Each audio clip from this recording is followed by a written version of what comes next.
Delegates, Republican from Colonial Heights, Kirk Cox. Mr. Leader, good to have you with us. Great to be with you, John. How you doing? I tell you what, we're doing fantastic. And we were excited to get you on today because we're shocked, as they say, at some of the things going on right now in Virginia. Here's what I want to start with. There was a meeting in Midlothian, in the Henrico area yesterday. The McAuliffe administration are trying to change the voter registration forms, Mr. Leader, in Virginia. And they don't want to make people have to check a simple box. This is a simple box. You register to vote, and there's a question. It says, are you a U.S. citizen? That's a pretty straightforward question. It's like 5 words. Are you a U.S. citizen? And then there's a box. And there's 2 boxes. You check I am or you check no. The Democrats are trying to eliminate that and make it optional. Like, I don't really want to say if I'm a citizen or not. Or I don't have a number 2 lead pencil. Is this the most ridiculous thing you've ever seen? Well, it is, and it's just blatantly political. You know, let's start with this. The Virginia Constitution requires you to affirmatively state you're a citizen. So, and we just see this pattern with Obama and McAuliffe that the Constitution and the law just don't mean anything. And it's frustrating from the standpoint the language couldn't be clearer. And then you look at the statute, and it addresses, as you said, the felon issue in the mentally ill box, which has to affirmatively be checked. And you know yourself, and what's going to happen is that now all it requires you is to sign the bottom, and it has a perjury statement in sort of small lettering. Well, you know, people are going to do that. The problem that's going to happen is if you try to prosecute someone, they would simply say, I didn't really understand the form, and it's going to be very hard to do that. And so it is blatantly political. I thought this was interesting. I sort of looked up who the new commissioner and the new deputy commissioner was of the State Board of Elections, which has generally been known, not always, has generally been known as sort of nonpartisan, that they really don't get into these types of things. But listen to this one. Liz Howard is the deputy commissioner. According to her own bio, she's the former CFO for the Tennessee Democratic Party and past general counsel of the nonpartisan Rock the Vote. And you can just go through their whole lineup on the State Board of Elections, and they're just partisans. I mean, they are, as you said, and what's so silly is how hard can it be to check a box? I mean, we're not talking about something that takes tremendous effort. So it's just blatantly political. It's blatantly attempting to get people that shouldn't be able to vote. No, they're saying that it doesn't have anything. Oh, it doesn't have anything to do with that. We just, you know, there's a like you said, that little disclaimer at the bottom that says, oh, by the way, you know, by signing this form, you're saying you're a U.S. citizen. It's in fine print at the bottom. Here's my question. For somebody from the outside looking at this, and I don't mean the lawyerese, but if you ask yourself, what is the objective of changing the requirement to simply state whether or not you're a U.S. citizen on a voter registration form, other than if you told me there was a worldwide shortage of number 2 pencils and you couldn't check the box? What other possible objective for the Democrats could there be? Then illegals vote. What other objective could there possibly be? It's not. I mean, they'll tell you it simplifies the process, and that's just the silliest explanation in the world because the box is actually still on there. It's just, as you know, the way they've done it is not now considered a material omission. And so, and what they've done is, and they do this all the time, and this is what makes citizens so disgusted. In the regulations, they say you don't have to check the box. And so why put it on the form? It is just nothing more than just a subterfuge to try to, as you say, just, allow people that aren't citizens to vote and felons and et cetera. I mean, it's just blatant, but this is what you get when you elect someone like Terry McAuliffe as governor. I mean, it's despicable. It makes no sense. It's non-constitutional. And everybody knows that in order to be eligible to vote in the U.S., their one requirement is you have to be a citizen. Otherwise, we'd ship them out to, Mexico. I mean, you have to be a citizen. And so all this is doing is taking away any legal ramifications of voting, of registering illegally and voting illegally. Because after that form goes in and you've got an ID, a form of ID, you're not going to be stopped at the table. So I just find this to be an affront to, the Constitution, the law, and it's subjugating our system and hurting the integrity of the voting process. Am I right? You're right, John. And what the other thing they're doing on the other hand is they're contesting the voter ID law. So let's say hypothetically, which I don't think they will, let's say they won that court case.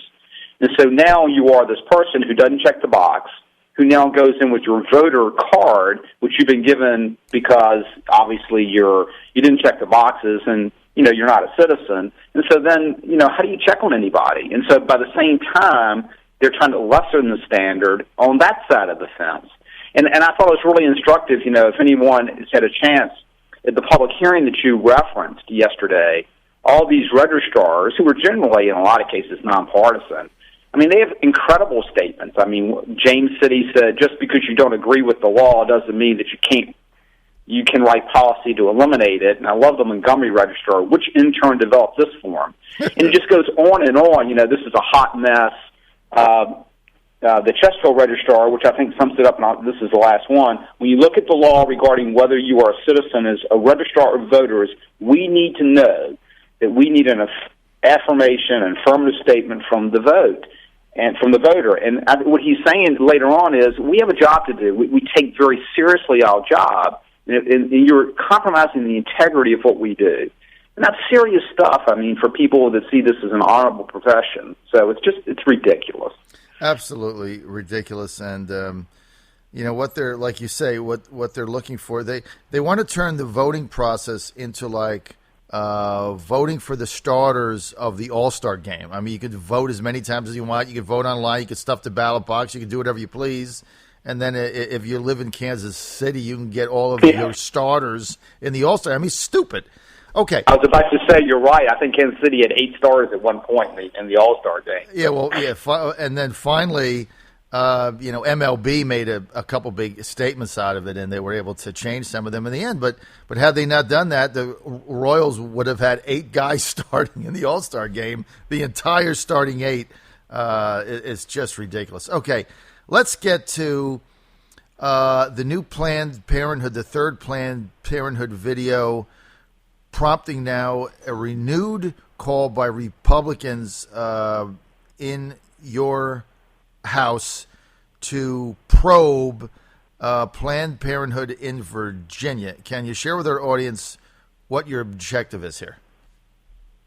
Sure. We have had basically 2 calls now on Governor McAuliffe and the activist Attorney General, who seems to want to investigate everything else. And a lot of your listeners have probably had a chance to see the video, but the last one was even more gut-wrenching. You actually see on a Petri dish, the hands of the baby, and they're actually bartering over the price of what they call quote-unquote specimens. And they talk about $75, $85, $100 per specimen, and how they'd rather get paid that way than the totality because they can get more money. And it's absolutely revolting. I mean, it is such callousness and cruelty of, I think, of the highest magnitude.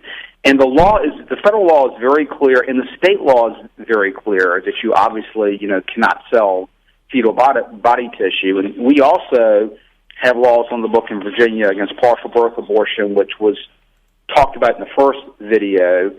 Informed consent. And what we're saying is basically, Governor, that these are top officials that came out in these videos. These aren't, some, low-level technician.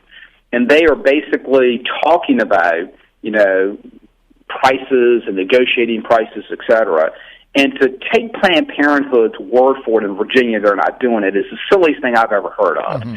And we've called on them to investigate. We've basically asked them to, look at all these various, practices, and I just think it's the biggest no-brainer in the world. Now, everyone needs to remember that Governor McAuliffe has gotten $2 million from the abortion industry and $400,000 from Planned Parenthood. Right. And so what he does every time that we call on this, he goes, well, it's disturbing, but I'm sure they're following the law. And here's the same guy that is basically trying to dismantle the regulations. So this is another example. He's playing to his base. I mean, he basically said he'd be a wall, and that's exactly what he's meaning. So, it's another question of, really, this just goes beyond the pale. If you've had a chance to watch those videos, they're unbelievable. So, I mean, to summarize, we're asking for four things. We're basically asking, are these clinics conducting late-term abortions? Are they following the reporting requirements? Are they following the informed consent laws? And are they profiting from the sale of body parts? If they're not doing it, they got nothing to worry about. The investigation will go, and they've got nothing to worry about. Right. You would think they would welcome it if they're not doing any of those things, and they would say, well, look, other people are doing it. We're not. So you would think they would welcome that, right? I do. It's interesting, this is where, and I appreciate your show so much. The press sometimes is interesting. A lot of the questions we get are, well, what do you think about the reputation of the group that's doing it? Now, I laugh. When you watch 60 Minutes, I don't remember the press going to McAuliffe. On every single investigation they have, questioning everything. And I really urge your listeners to watch the videos because, you just need to listen to the Planned Parenthood folks talk. And there's just no weaseling out of this. I mean, it's clearly they're the most callous folks you've ever seen. So, it's heart-wrenching. I mean, just absolutely heart-wrenching. I mean, look, on one hand, they say that baby isn't a baby till it's in its mother arms. That's, I think, was the statement by Nancy Pelosi from San Francisco. Then you look at these tapes, and they're getting little feet, little hands, livers, hearts, brains. I mean, it's just it's flabbergasting, to say the least. I got a couple more minutes. This is the John Fredericks Show across Virginia with Majority Leader of the House of Delegates in Virginia, Republican from Colonial Heights, Kirk Cox. Mr. Leader, let's go to your Speaker, Speaker Bill Howe, the other day.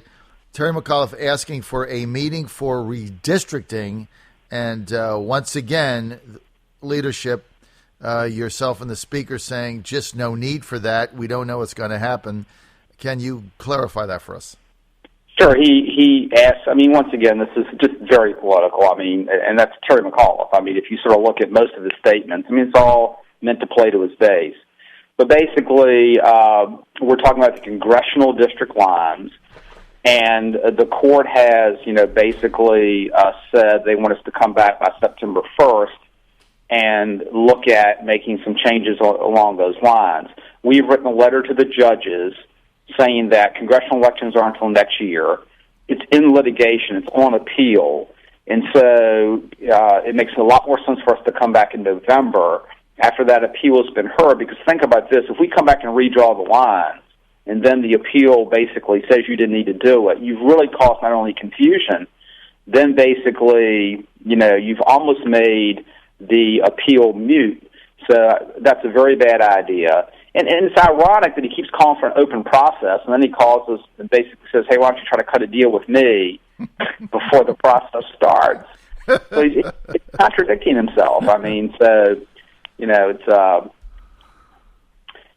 We're basically saying, let's wait and see what the court says. We've written them the letter.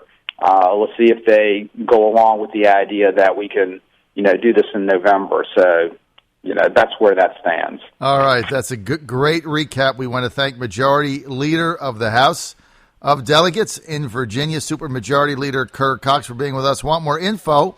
Go to kirkcox.com. How easy is that, right? www.kirkcox.com. Mr. Leader, thanks for being with us. Thank you, my friend. Thanks, John. Take care. All right.